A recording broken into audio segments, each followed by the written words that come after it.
Hey everyone, I have a chicken on my shoulder waving at you. It looks like I'm drinking beer, but I'm not. Oh, sure, Lisa. I think it's been one of those days that you should drink beer right about now. It kind of has what a day in Santa Fe. Oh my gosh.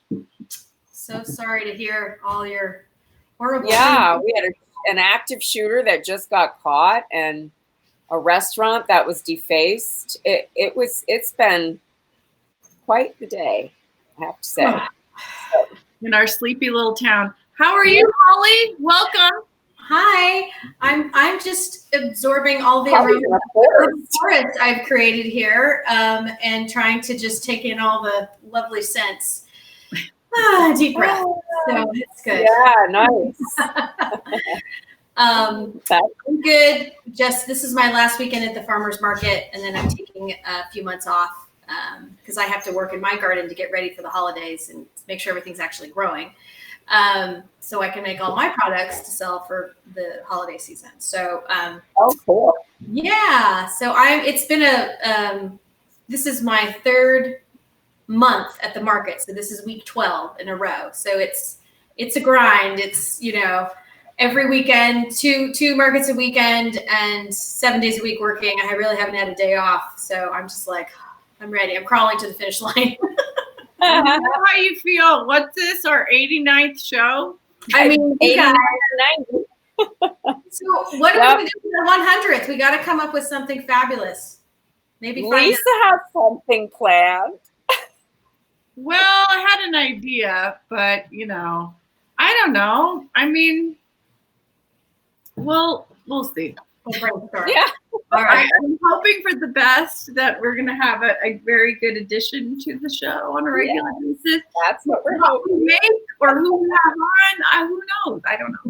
We'll see. Well, that's good. Well, today we're surprised. We're talking herbs. There's a big surprise for everybody. Yay. But what a lot of things that we've been doing, I've been using dehydrated herbs. So perhaps we're doing this a little bit backwards, but so now I'm going to show you how to dehydrate all this stuff in my fancy Excalibur dehydrator. And I've got a whole assortment of things here to get through. And we're also going to talk about harvesting and a couple of things. So that's what I have a question. Yeah. Why do you need to dehydrate? Can't you just if I leave stuff on the counter, it's dry the next day? Because you live in Santa Fe, the climate there with the high desert air and in the Southwest, yes, you probably don't even have to get a dehydrator. Okay. But for the rest of us, it's important. We get foggy mornings, because we're near the bay here in San Francisco. So we don't have that consistent heat and the lower humidity like you guys do. So for everywhere else, I use it because it's my business for uniformity, but you don't have to use a dehydrator. I find though, if you invest in one, you will use it more. And it really is a way especially at the end of the season to really utilize all your herbs. So you're not running to the store to go buy a thing of rosemary when you had this gorgeous rosemary bush, and so that way you're using your own, and it's definitely going to be fresher than anything you purchase at the grocery store for sure. So the flavor's better. Cool. Yeah. Okay. All right. Shall we get started? Oh, first I want to say a shout out to I don't know his wife is John Siegel Baitner, who was my middle school teacher in Santa Barbara County, who is a Coronakitchen rock star. Who knew? I mean, he was a finalist for one of the finalists this last Sunday with his pasta, and he wrote me a really sweet note. That was gorgeous. So he's by far one of the best teachers I've ever had. College, high school, all of it. He's an amazing man and has done so much for young people in his community in Santa Barbara. So, and he's just absolutely beloved. So, and I am I'm part of the fan club. So, hi, John. Hi, John. Thanks for being here. Nice to see him and just reconnect in this way through food. And that's what's so great about what you guys are doing. So thank you guys. Yeah. Okay. So I went to my garden about 17 minutes ago, and harvested just a random assortment of things so that you guys can get an idea of the kinds of things you can dehydrate. Basically, almost anything. One of the things that I always tell people is it's really important when you're drying to dry between 95 and 100 degrees. Really anything over 115, 120 will start to bake the herbs. When I first started, I put them in the oven, and my oven only went to 160, and they came out brown, like tasteless. Right? I was like, that didn't work. Toasted. They're toasted herbs. So it's really, that's a different thing. But they were awful. So investing in a dehydrator can be a good thing. And like I said to Lisa earlier, buying dehydrators is like buying a car. You know, you can get a Toyota, and there's nothing wrong with a Toyota. It's a total workhorse, but you can also get, the Rolls Royce and really go crazy. So if you want to dehydrate other things, like a lot of people make beef jerky or dehydrating fruits, which I'm going to show you how to do lemons too. You really do want to spend a little bit of money and get a little nicer dehydrator, just because you can vary the heat and really get the right quality that you want. So uniformity is key here. You want to make sure that every stem is drying. I wash my stems before I put them on the dehydrator. So basically, when you're harvesting, when's the best time to harvest? The worst time to harvest is early on, when the plant is still trying to grow.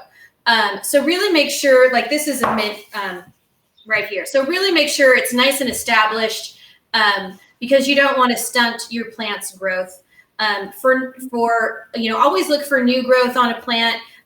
If this were a basil stem, you want to keep the main stem, and you can cut the branches off so that the stem keeps growing. So the mint, this is a great site. This is a well-established plant. It's ready to harvest. Also, when they start to go to flower. Now, I have probably had, 1,000 people tell me that if you eat plants that are flowering, they are bitter somehow. And that's why you deadhead basil, you deadhead mint, all these things. I have never, I'm going to wave my mint wand here. I've never in 10 years tasted that bitter taste. I don't know what they're talking about. I don't know what they're talking about either. I don't either. I do too. Some stuff that was flowering. My cilantro it's been so hot here, it started to fade. So I trimmed it all down. I trimmed the seed down. Right. So unless you are a sommelier with a very sophisticated palate and you can find these things, I can't. And I've eaten all kinds of herbs flowering. Also, eat your flowers. They're all edible. All flowers on all herbs are edible. So eat them, please. And they're easy to chop up. They make your dishes look pretty, especially when they're fresh in a salad or even sprinkled at the end. You know how all your amazing chefs that are posting that are using all those little flowers. Eat them; they're edible. Especially, and from the herbs, you don't have to worry about wondering if they're edible or not. Okay. So harvesting, it's important to harvest it when it's dry. People say you should do it in the morning, and I do agree with that. Because the more heat that the plant has on it, the more it releases the oils. So it's actually has stronger flavor if you harvest it in the morning when it's a little cooler. Okay. Now, do I harvest everything in the morning? No, I don't. I don't always get to it. Oh. I have 9,000 other things to do. So don't That's okay when I harvest. Ask me when I harvest. Yeah, so just do it whenever you can. If you do have your mornings available, that is the best time to do it. Also, if your herbs are flowering, that's bees' favorite thing in the world is flowering herbs. Know that it's the hotter it gets and the more oils that are released from the plant, the more bees are going to get attracted to it.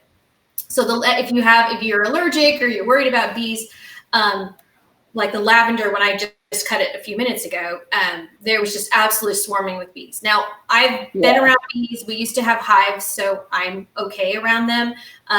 Bees are kind of like horses, the calmer they sense your fear. So the calmer you are, the calmer the bees are. So I just sort of, gently push the flower away where the bees are, and then I just start trimming. So, so try to stay as calm as you can around bees. Don't panic. But if you're worried about that, definitely harvest in the morning. There are far fewer bees around the flowering herbs. Oregano, they love. My oregano just buzzes when it's flowering because the bees are warm on. Yeah, just don't attract murder hornets. Yeah, we don't want those. Those are bad. No murder hornets. Yeah, we want to stay away from those. So those are some just really easy general rules about harvesting. And depending on your daily, if you're just using obviously your herbs in your garden for your daily use, picking a few leaves, just try not to pick at the very top. For that new growth, pick out the sides. Things like parsley grows from the center, so does cilantro. So it's better to pick the outsides of it, because if you pick the middle, you're going to stop all the new growth. I'm learning stuff right now. Now. We're active. I have a huge set of parsley. So it's not. Don't be afraid to harvest them, and don't be afraid to really whack them, especially things like your mint, the aggressive growers. Really, I call it giving it a good haircut. Just go in there and really hack it. It's all going to come back. I'm getting a haircut tomorrow. I can't wait. Oh, you're getting your hair cut. I'm very jealous. We have the same hairdo. Well, my car going out's not helping, but I'm hopefully going to be okay. Oh, I like what you said, Holly, before we started the show about, a lot of people buy herbs from the market and don't have them growing, or you did cut some from your house, and then if you put them in a little vase on your table or in your kitchen with water, you're going to be like, oh yeah, I'm going to make something with that basil. I'm going to make something with that mint, instead of it sits in your fridge and rots and then you waste it. That's exactly Exhibit A. So for storage, you can, sort of like lettuce, you can wrap it in a wet paper towel and put it in a plastic Ziploc bag and put it in your lettuce container in your refrigerator. You can do that.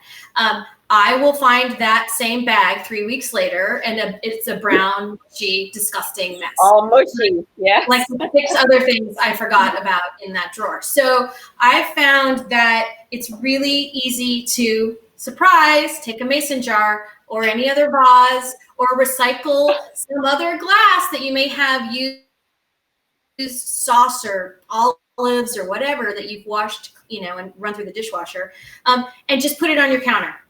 And then that way, there's the counter. So that way, when you walk by, it makes your kitchen smell good. And you remember, hey, I've got that mint. What can I make tonight with that mint? Or throw a couple sprigs in your tea.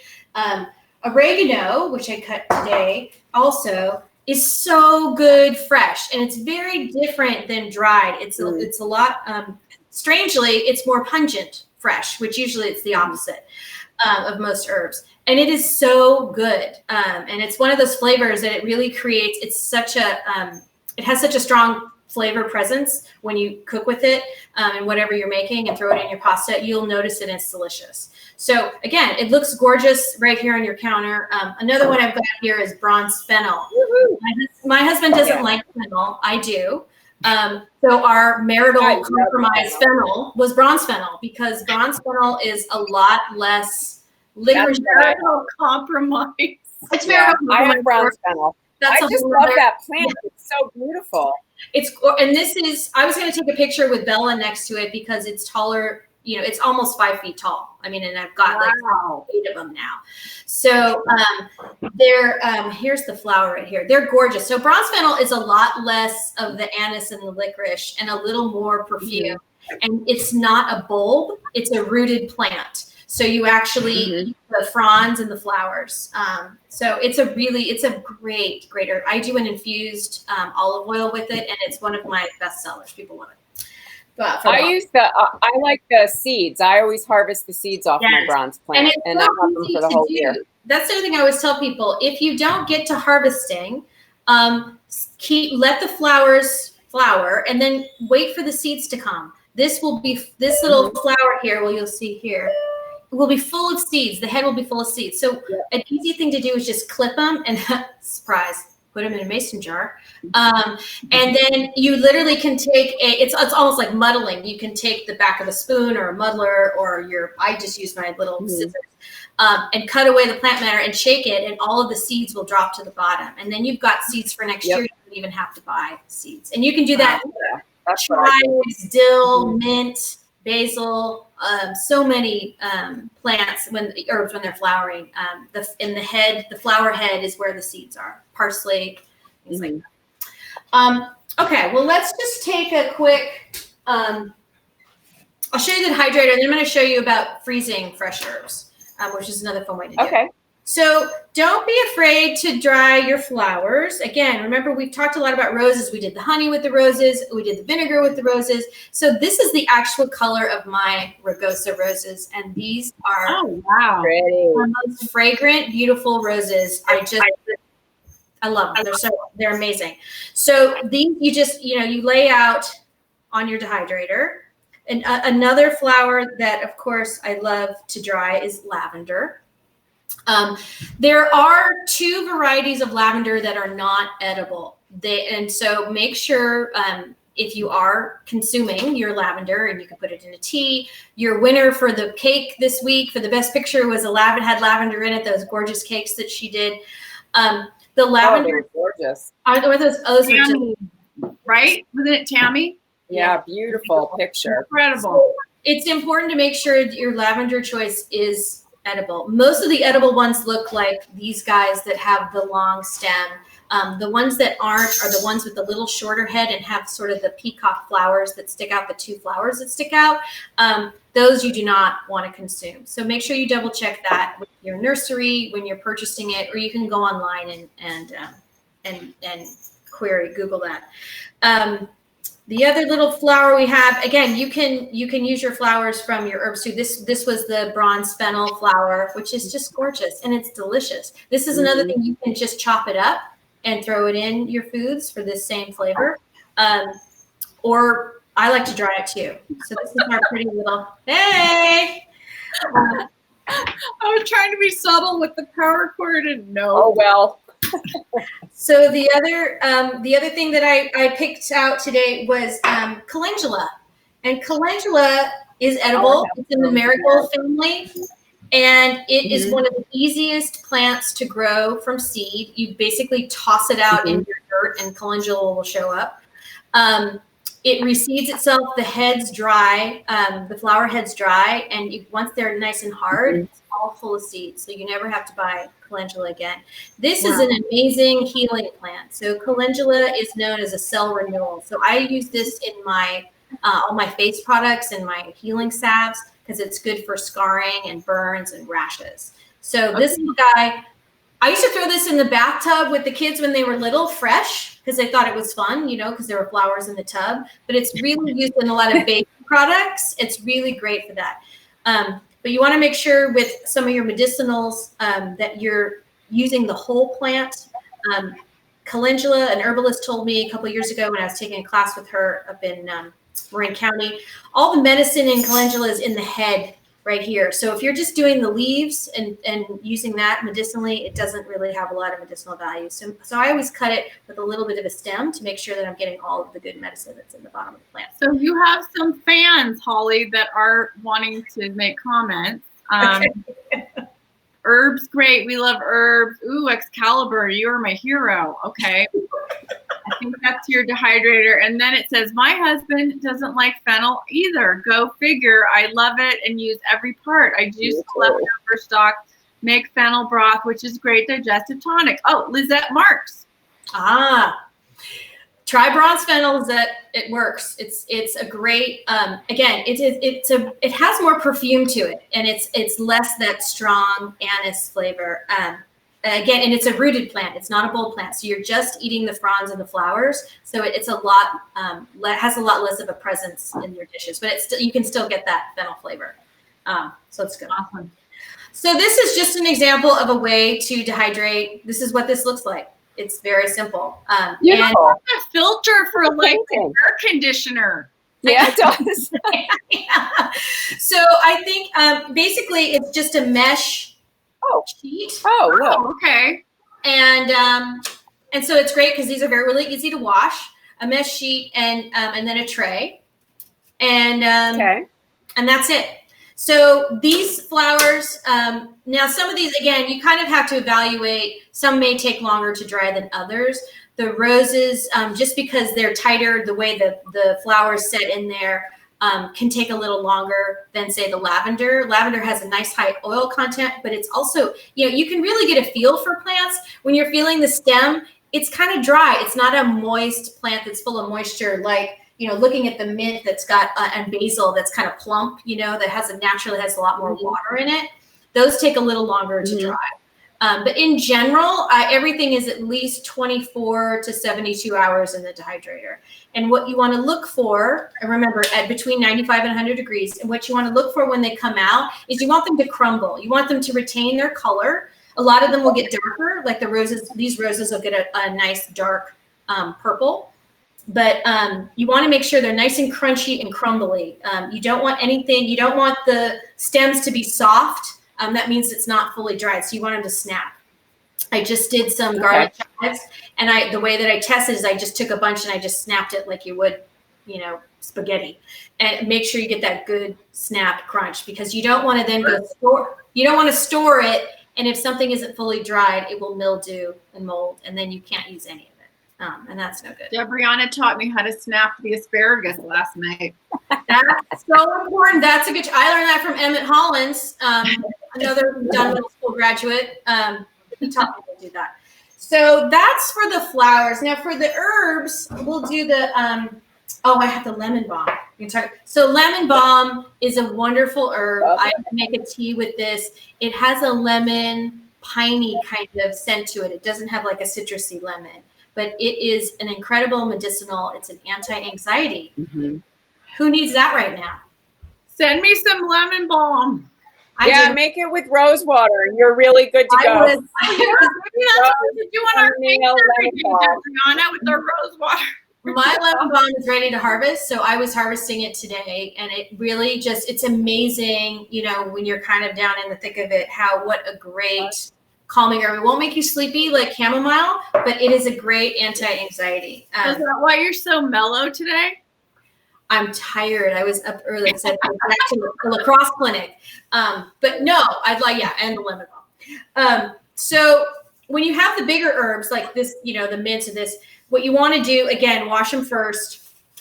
You lay them down on here and basically look through them. And if there's any discoloration or anything, just peel it off, put it in your compost pile. And this is already, as you can see, it's a little big for the tray. So what you can just do is cut them in half, give them a snip, and then you just kind of fill them around the tray. So how high are you going to pile that on there? So because I do this a lot, I usually try to do, I think the max you can do is sort of 2 levels of it. What will happen is the second it starts to really get warm in there, it'll really start to lower this, and you'll be surprised when it's finished. I'll do a before and after photo for you so you can kind of see what it looks like. Yeah, good. It's like, it looks like after, but this looks like a lot, but actually it's not. So just make sure when you're sliding in the next tray that you're giving enough room for them, in between. For air in between.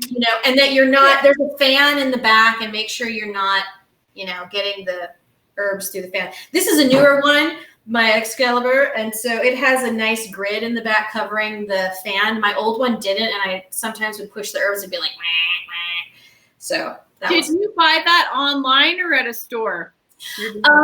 The Excalibur, you can get it all kinds of places. I buy a lot of my equipment from a company called Peaceful Valley Farms, and they're based in Grass Valley here in Northern California, and they ship anywhere in the country. They're also an amazing resource for how-to videos about planting, pruning. I mean, if it's anything that's happening in your backyard or your garden, they have a really helpful instructional video for.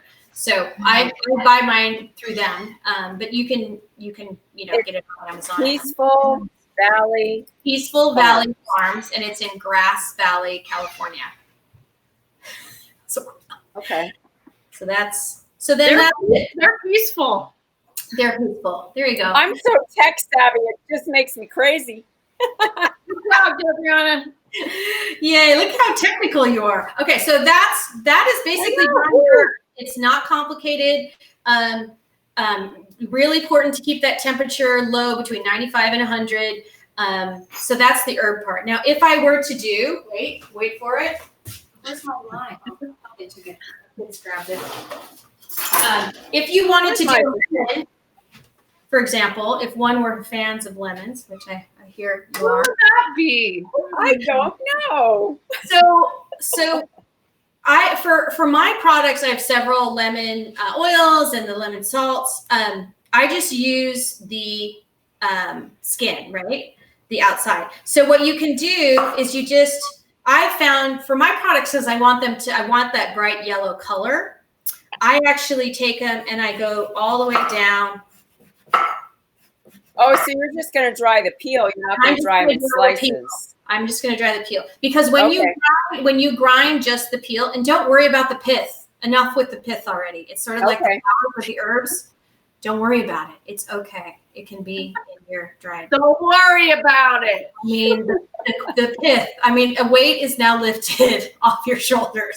Yes, thank you. And that's the white part. If you didn't know what the pith is, just dry it. It's fine. So this is how I do it, because when you just dry this part, it's beautiful, bright yellow color. You can also, and this is much faster, slice it in rounds, thin rounds, like this. And you can do this with oranges and apples or whatever. And you can dry this too.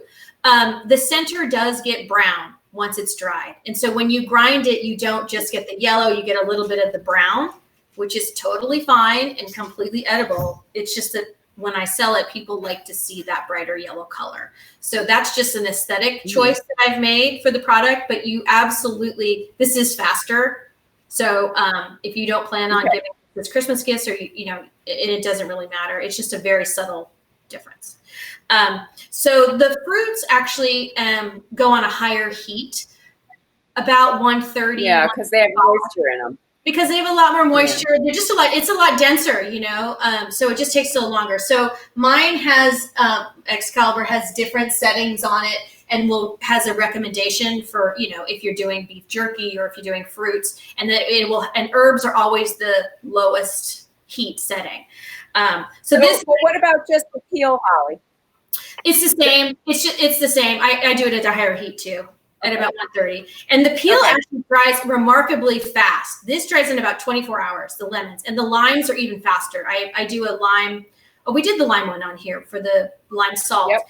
And those dry overnight. But again, you want to really make sure they're dehydrated. And when they're done, they should snap. And let them cool off before you grind them.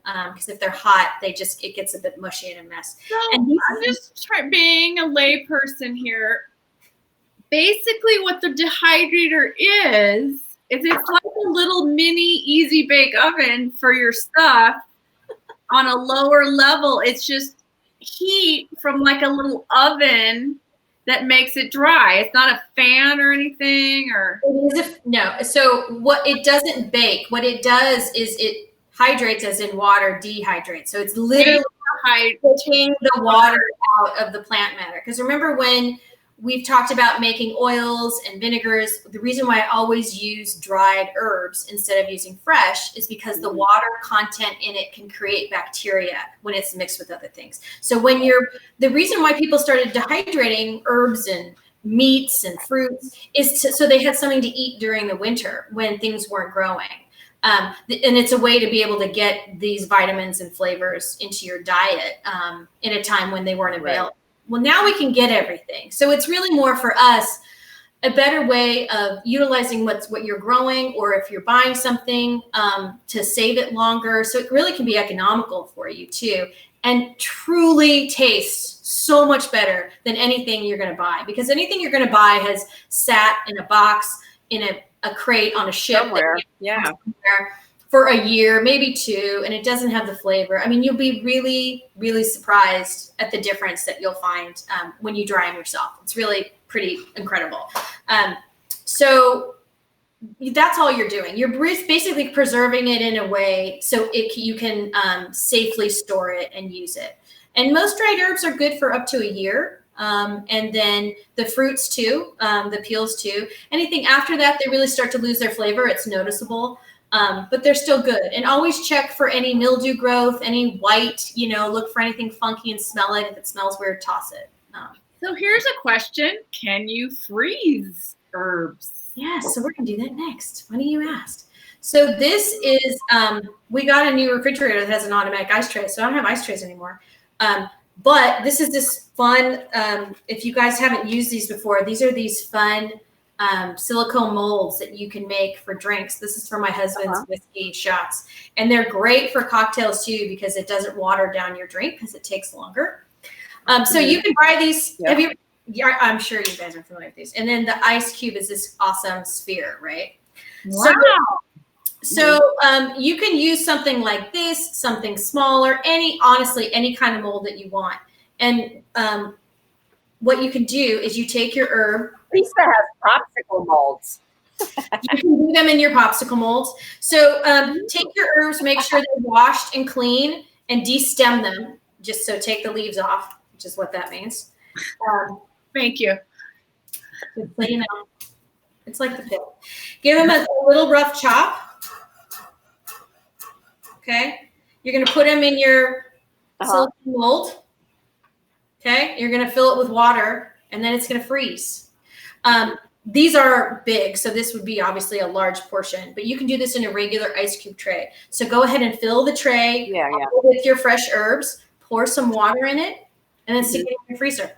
And when you want to use them, you just pop them out as singles. And so that way you're going to get some nice fresh herb taste. But you're not going to have to use the whole bunch, so you can pop it in. Then the ice melts and you take the herbs out.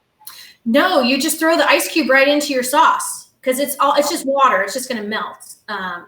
So you just throw it, like if you're doing a marinara and you've got your basil in there, you just throw the ice cube in and it'll melt and it's done. And then now you have your fresh herbs.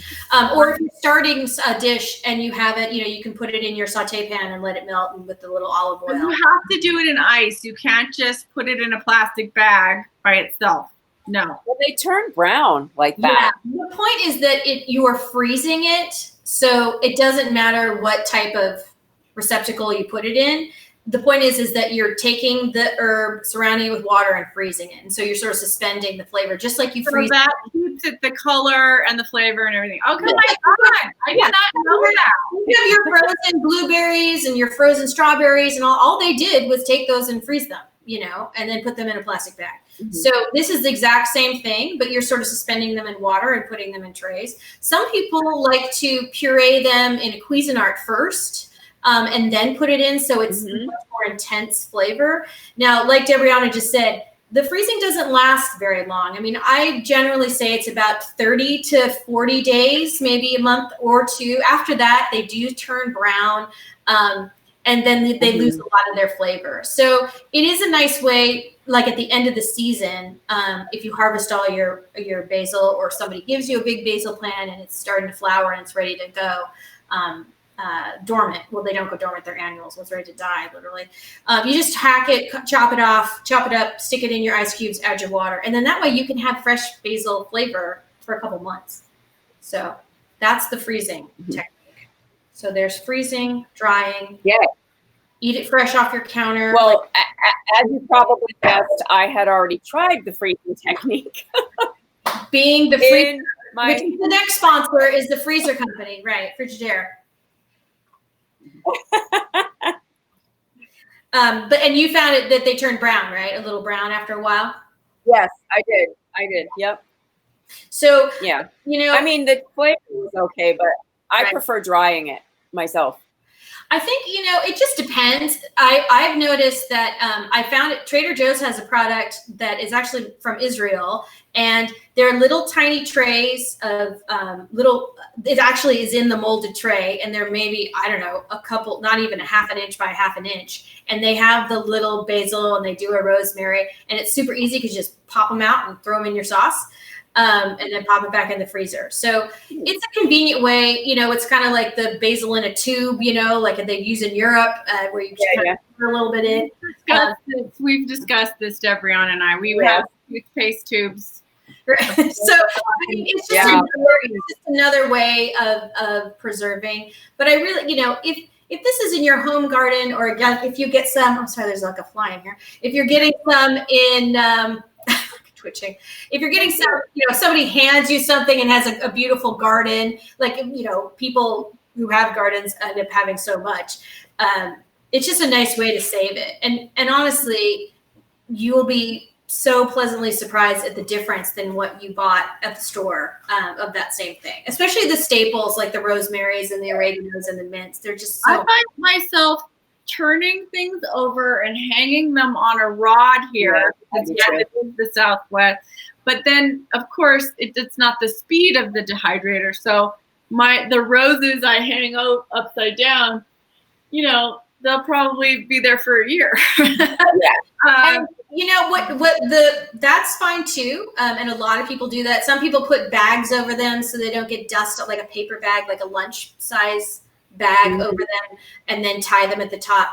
What I found with that is that you really lose a lot of the sort of the uniformity of drying, where you tie the bunch at the top. A lot of times you can get some mildew because you tie it tight because you don't want it to slip out. You don't get mildew here.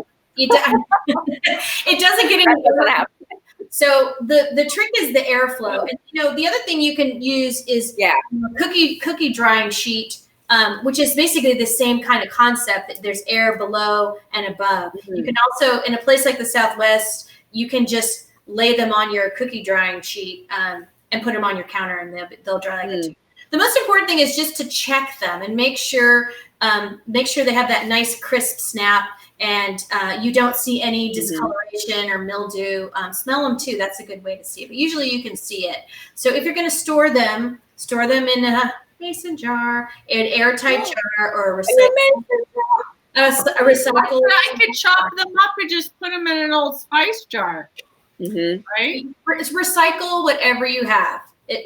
And one more thing, when you preserve them, I like to keep everything whole leaf. So when it comes out of the dryer, I'm going to keep the leaf here when I'm putting it in my storage glass, right? So what happens is, the second you start to, you rub it between your hands, and that'll break it up and you put it in. But the more you break up the leaf, the more flavor releases from it. So it's better to store them whole. And that way the flavor will last longer. So the problem with buying those spice mixes and those things that are already ground to a pulp, like a dust, is that you've released so much of the flavor already. And unless you're getting those herbs, in up to 3 months of when they were dried, which you're not, they lose so much flavor. And again, it's so much more cost effective to do it this way. And they just taste better. So store the leaves whole if you can, or as whole as you can. It's not a hard and fast rule, but it's a better way to keep the flavor longer. Wow. And I think that's it. That's thank you so much. That's all I know. 20 minutes. I just learned that's great. I want to rethink my whole herb situation. I know, right? Well, I'm going to remember to put this on the screen. My friend Mary Charlotte has a show called Radio Cafe, and she also has one called the ASU Thought Huddle. And she is doing a whole series on race. So I'm going to put that right here, and I'll put it in the YouTube description so you can find her. It's a great series on race. So thank you for that. Thank you for that. Yeah. Good. And that's my action plan for today. Now go out and dry your herbs, people. Dry your herbs, feed yourself, food, this type of stuff, herbs are real medicine, both for your body and your soul. So it's, it's a really, I mean, there's a reason why I started a whole company around this, because I just love it. And it's just, it really is, especially in times of stress. But they're also fun in times of celebration. I'm making a cake for my friend tomorrow for her birthday, and I'm going to, use the rose petals and the calendula to decorate it. And Picture for us, picture, please. I mean, I'm not a great baker, so I will see how this all turns out. But because I'm the Croatian, there's too much science. No judgment. There's no judgment in Corona Kitchen. Just post the picture. Oh, it could be a Pinterest family. We'll do it. Bye, Peggy. Thank you, Holly. Thank you so much. That was really informative. I hope everyone enjoyed it. Oh, good. And I'll put some pictures together of all the herbs on the trays and stuff for everybody for tomorrow. So Okay. Always homegrown people. Love Yes, Hollie's homegrown. Yay. Thank you. You guys, take care, okay? We'll You see too. Be safe. No hate. No hate. No Wear hate. a mask. Stay safe.